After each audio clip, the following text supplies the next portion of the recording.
क्षिप्राच्या सुरुवातीला नुकताच जन्मलेला बिशू अंधाऱ्या जगाविषयी आपली प्रतिक्रिया नुसत्या रडण्याने व्यक्त करतो.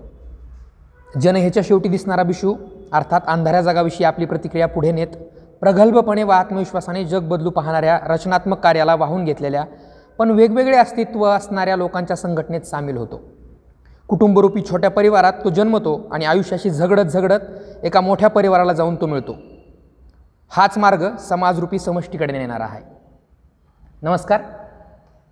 आपली जी मराठी साहित्य परिचयमाला ही सिरीज चालू आहे, त्यामध्ये आज आपण मराठी वैकल्पिक हा जो विषय आहे आपला, त्यात आपल्याला जन हे ओळू तुझे ते ही जी शरदचंद्र मुक्तिबोधांची कादंबरी अभ्यासाला आहे त्याविषयी थोडक्यात चर्चा करणार आहोत. बघा,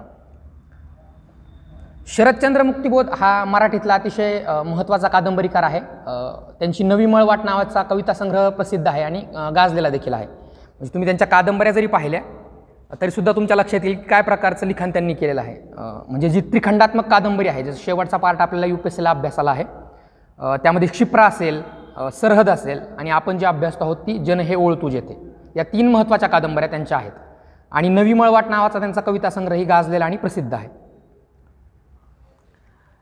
जन हे ओळ तुझे थे ही कादंबरी जेव्हा आपण बघतो किंवा त्याची चर्चा करतो तेव्हा आपल्या लक्षात येईल की काय प्रकारचं लिखाण शरदचंद्र मुक्तिबोध या कादंबरीमध्ये करतात. अर्थात क्षिप्रा असेल, सरहद असेल आणि त्यानंतर येणारी जन हे ओळ तुझे थे ही कादंबरी असेल, तर या कादंबरीचा एक विशिष्ट क्रम आहे. बघा, म्हणजे जर तुम्हाला क्षिप्रामध्ये बिशूचा काय प्रकारचा विकास झाला, सरहदमध्ये बिशूला नेमकं काय म्हणायचं आहे किंवा कशा प्रकारचा विकास त्याचा झाला हे जर कळालं नाही तर मग नेमकं जन हे ओळतूमध्ये विश्वास काय सांगू पाहतो आहे किंवा कशाचा शोध घेऊ पाहतो आहे हे तुम्हाला कळायला थोडंसं अवघड जाईल. त्यामुळे क्षिप्रा असेल किंवा सरहद असेल या कादंबऱ्या देखील त्या अनुषंगाने महत्त्वाच्या आहेत.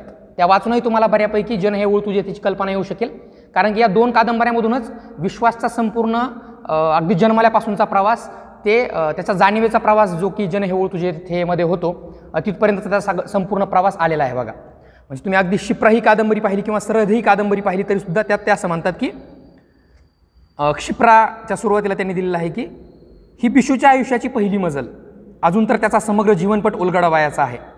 ही माझी पहिली कादंबरी, तिच्या संबंधी माझ्या या भावना काहीही असल्या तरी तिचे मोल वाचकांनीच ठरवायचे आहे. अर्थात हे बिशूबद्दल किंवा बिशू या नायकाबद्दल शरदचंद्र मुक्तिबोधांनी क्षिप्रा या त्यांच्या पहिल्या कादंबरीमध्ये काढलेले उद्गार आहेत. बघा, सरहद्दमध्ये ते बिशूबद्दल असं म्हणतात की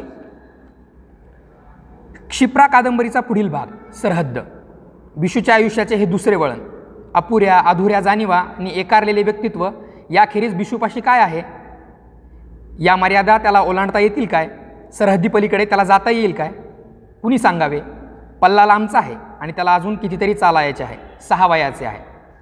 म्हणजे क्षिप्रा आणि सरहद या ज्या 2 कादंबऱ्या आहेत ज्या की जन हे ओळ तुझे त्याच्यात पूर्वसुरी आहेत, त्याचा एक अंदाज आला किंवा त्या तुम्ही साध्या नजरे खालून जरी घातल्या तरी तुम्हाला एकंदर बिशूचा प्रवास कुठल्या मार्गाने चालू आहे आणि काय प्रकारच्या जाणीवेचा प्रवास बिशूचा जन हे ओळ तुझे थेमध्ये होतो आहे ते समजून घ्यायला तुम्हाला नक्कीच मदत होईल. आपण जन हे ओळ तुझे ते कादंबरी जरी बघायचा प्रयत्न केला किंवा वाचायचा प्रयत्न केला तरी सुद्धा तुम्हाला जाणवेल की क्षिप्रापासून जन हेपर्यंतचा जो काही प्रवास आहे, मग तो तात्विक असेल, सामाजिक असेल, राजकीय असेल किंवा बिशूचा मानसिकही असेल, तर या संपूर्ण प्रवासाचा एकंदर मिळून जो काही बहुतत्ववादी प्रवास बिशूनं जन हे ओळ तुझेपर्यंत केलेला आहे, तर त्या प्रवासाची अनुभूती तुम्हाला येण्यास जन हे ओळ तुझे तुम्हाला 2-4 वेळा शांतपणे वाचावी लागेल. त्यानंतरच तुम्हाला बिशूचं नेमकं म्हणणं काय आहे आणि बिशूचा जाणीवेचा विकास नेमका जन हे ओळ तुमध्ये कसा झालेला आहे ते जाणून घेण्यास मदत होईल. आता जन ही संज्ञा जेव्हा यायला लागते तेव्हा त्याचे राजकीय अर्थ असतील, सामाजिक अर्थ असतील किंवा मग आध्यात्मिकही भारतीय तत्त्वज्ञानाच्या दृष्टिकोनातून अर्थ असतील, ते वेगवेगळे अर्थही आपण लावू शकतो. जसं की आपण राष्ट्रगीत म्हणताना जन गण मन असं म्हणतो, तर मग ते त्यामधलं जन आहे का की वेष्टीपासून समष्टीपर्यंत असा, अर्थात विशिष्टपासून विश्वात्मकतेपर्यंत एखाद्या व्यक्तीचा प्रवास, राजकीय भावनेतून झालेला त्याचा प्रवास, आध्यात्मिक भावनेतून त्याचा झालेला प्रवास किंवा जसं की शरदचंद्र मुक्तिबोध मार्क्सवादी जाणीवेतून लिहितात तर त्या अनुषंगाने झालेला त्यांचा प्रवासही आपल्याला जन हे ओळ तुमधून नक्कीच विश्वासचा पाहता येईल. भौतिकतेच्या टोकाकडून अध्यात्माच्या टोकाकडे हा जो इतिहासाचा झोका आहे तोच आपल्याला क्षिप्रापासून सरहद ते अगदी जन हे ओळ तुपर्यंत विश्वासचा आपल्याला बघता येईल. म्हणजे शरदचंद्र मुक्तिबोध जेव्हा लिहितात त्यांच्या कादंबरीविषयीची प्रेरणा किंवा मी आणि माझं लेखन हे त्यांचे जे काही 2-4 लेख गाजलेले आहेत बघा, त्यामध्ये त्यांनी सांगितलं आहे की रोमारोलाची जी ज्या ख्रिस्ताफ नावाची कादंबरी आहे किंवा आग्नेयांची शेखर नावाची जी कादंबरी आहे तर त्या कादंबरीमधूनच जो काही बंडखोर शेखर नावाचा नायक आहे त्या नायकामधूनच त्यांना विश्वास हे पात्र सुचलेलं होतं का, आणि त्यानंतर त्यांनी कशा प्रकारे शिप्रा, सरहद आणि त्यानंतर जन हे ओळतू जेथे लिहिण्याचा प्रयत्न केलेला आहे. दोस्तोवस्कीसारखा रशियन कादंबरीकार असेल तर दोस्तोवस्कीची प्रेरणा असेल, टॉल्स्टॉयची प्रेरणा असेल. म्हणजे दोस्तोवस्कीच्या द इडियटमधनं प्रिन्स मिश्किनसारखा जो नायक त्यांना भावला तर त्या नायकामधूनही विश्वासच्या काही जाणीवांचा विकास व्हायला लागतो का, तर हे पाहणं देखील महत्त्वाचं ठरतं. अर्थात मी आणि माझं लेखन असेल किंवा मी आणि माझं कादंबरी लेखन असेल या लेखाच्या अनुषंगानं शरदचंद्रांनी केलेली ही संपूर्ण चर्चा आहे बघा. तर त्या अनुषंगानंही शरदचंद्रांनी नेमकं विश्वास या पात्रातून किंवा जन हे ओळतूमधून काय सांगायचं आहे ते आपल्याला नक्कीच कळू शकेल. म्हणजे तुम्ही जन हे ओळतूमध्ये आलेले पात्र जरी पाहिले तरी तुमच्या लक्षात येईल की काय प्रकारचा संपूर्ण विस्तीर्ण पट शरदचंद्र त्यांच्या या कादंबरीमध्ये आवाक्यात आणतात. त्यामध्ये भावे नावाचं पात्र आहे, विश्वासची बहीण सुमाताई आहे, त्याचा मोठा भाऊ मधू आहे, स्वतः विश्वास आहे, जगदीश आहे, मुजुमदार आहे, सदाशिव आहे.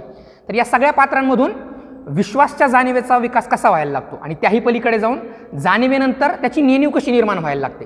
अर्थात तात्विक दृष्टिकोनातून असेल किंवा सामाजिक दृष्टिकोनातून असेल, जाणीव आणि नेणीव ह्या दोन वेगवेगळ्या पार्श्वभूमी जरी आपण लक्षात घेतल्या तरी सुद्धा जन हे ओळतूमध्ये काय प्रकारची चर्चा शरदचंद्र मुक्तिबोध करतात हे आपल्याला नक्कीच जाणवू शकेल. म्हणजे त्यामध्ये अनेक वाक्य आलेले आहेत. म्हणजे मार्क्सवादी जाणीवेतून असेल की त्यामध्ये तो मुजुमदार असं म्हणतो की यार तुम पुरे सर्व हरा बन गए हो, किंवा तुम तो बिलकुल मध्यमवर्गीय बुर्जवा हो. तर हे जे काही स्टेटमेंट त्यामध्ये यायला लागतात तर मार्क्सवादाची ही जाणीव आहे का, किंवा समकालीन जेव्हा शरदचंद्र मुक्तिबोध कादंबऱ्या लिहितात तेव्हा त्या समकाळाचा जो काही पेच आहे मग तो अगदी समाजवादाच्या माध्यमातून असेल किंवा मार्क्सवादाच्या माध्यमातून असेल, शरदचंद्र कादंबरीच्या माध्यमातून सोडण्याचा प्रयत्न करतात का, तर ही देखील बरीचशी चर्चा त्या कादंबरीच्या माध्यमातून आपण नक्कीच करू शकतो. म्हणजे बिशूचा प्रवास नेमका कसा आहे ना, की असं म्हटलं जातं की स्वातंत्र्यासाठी बिशूचा प्रवास आहे, पण तात्विक अर्थानं आपण जर का पाहिलं तर असं म्हटलं जातं की माणूस हा स्वातंत्र्याची शिक्षा भोगणाराच प्राणी आहे. मग स्वातंत्र्य त्याला कशासाठी हवं आहे, किंवा मग जो काही कारावास तो भोगतो आहे, जो काही पारतंत्र्यामध्ये त्याला स्वतः आपण आहोत असं वाटतं आहे आणि हे सगळं भेदून दिक्काला पलीकडे जाण्याचा जो काही बिशूचा प्रवास आहे त्या प्रवासातून नेमकं शरदचंद्र यांना काय सांगायचं आहे तर ते देखील तुम्हाला क्षिप्रा असेल, सरहद असेल किंवा आपल्या जी UPSCला अभ्यासाला कादंबरी आहे जन हे ओळतू जेथे यामधून नक्कीच कळू शकेल. म्हणजे असं म्हटलं जातं की जीवन हे गतिशील व चिर भविष्योन्मुख आहे आणि the only thing which remains constant in nature is the change. तर ते बदलत राहणं म्हणजेच बिशूचं जीवन आहे का, किंवा मग भावे म्हणायला लागतात की बिशू गर्दीचा भाग होईल, किंवा मग बिशू ट्रेनमधनं खाली उतरला आणि गर्दीत मिसळला.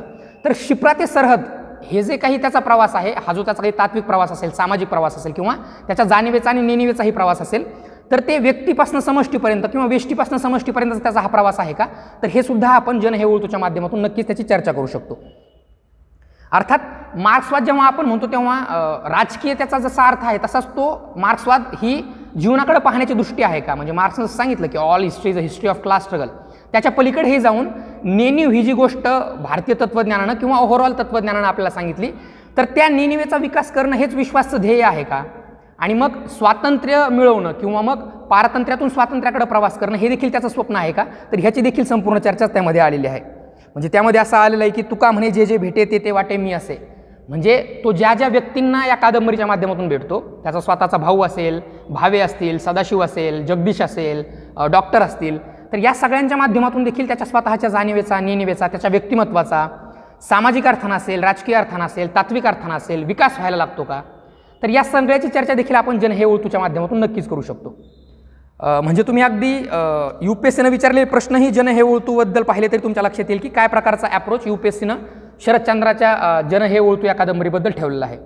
इथे एक प्रश्न आहे की जन हे ओळतू जेथे या कादंबरीमध्ये शरदचंद्र मुक्तिबोध यांना भारतीय तत्त्वज्ञान मनाचे नियंत्रण शिकवते, तर मार्क्सचं तत्त्वज्ञान जगावर नियंत्रण करून वर्गविरहित समान समाजाचा पुरस्कार करते व ते तसे करणे परस्पर विरोधी नाही असे मांडण्यात यश लाभले आहे का, याचा उहापोह करा. म्हणजे मी सुरुवातीला जसं सांगितलं की भारतीय तत्त्वज्ञानाच्या परिप्रेक्षातून असेल किंवा मार्क्सवादी जाणीवेतून असेल, किंवा मग मार्क्स जसं म्हणतो की समाज बदलला तरच व्यक्ती बदलेल, पण जसं भारतीय अध्यात्माची चर्चा आहे आणि ते नावच त्यांनी जे की ज्ञानेश्वरांच्या लिखाणातून दिलेलं आहे की जन हे ओळतू जेथे, जन हे खवळतू जेथे अंतरात्माची खोळला. तर ते समष्टीपासून अंतरात्म्याचा प्रवास आणि मग व्यक्तीपासून पुन्हा समष्टीपर्यंतचा प्रवास, तर हे जे काही लोलक आहे फिरतं, तर ते मार्क्सवादाच्या जाणीवेतून असेल किंवा भारतीय तत्त्वज्ञानाच्या जाणीवेतून असेल, तर ते सोडण्याचा प्रयत्नच विश्वास सारखा करतो आहे का, म्हणजे जन हे ओळतूमध्ये असेल किंवा क्षिप्रा आणि सरहदमध्ये असेल, तर हे पाहणं देखील महत्त्वाचं ठरतं. तर ही एकंदर आपली थोडक्यात जन हे ओळतूबद्दल तोंड ओळख व्हावी यासाठी चर्चा होती. तुम्ही अगदी UPSCने विचारलेले प्रश्नही जन हे ओळतूवरचे पाहिले तरी सुद्धा तुम्हाला जाणवेल की काय प्रकारची जाणीव शरदचंद्र त्यांच्या जन हे ओळतू या कादंबरीमध्ये विश्वासबद्दल किंवा इतरही पात्राच्या माध्यमातून विश्वासच्या जाणीवेबद्दल, विश्वासच्या नेणिवेबद्दल, सामाजिक असेल, राजकीय असेल, तात्विक असेल, या सगळ्यामध्ये एक विस्तीर्ण पट आवाक्यात घेत असतानाच काय प्रकारचा एक वेगळा अनुभव जन हे ओळतू ही कादंबरी आपल्याला किंवा वाचकांना देण्याचा प्रयत्न करते. थँक्यू.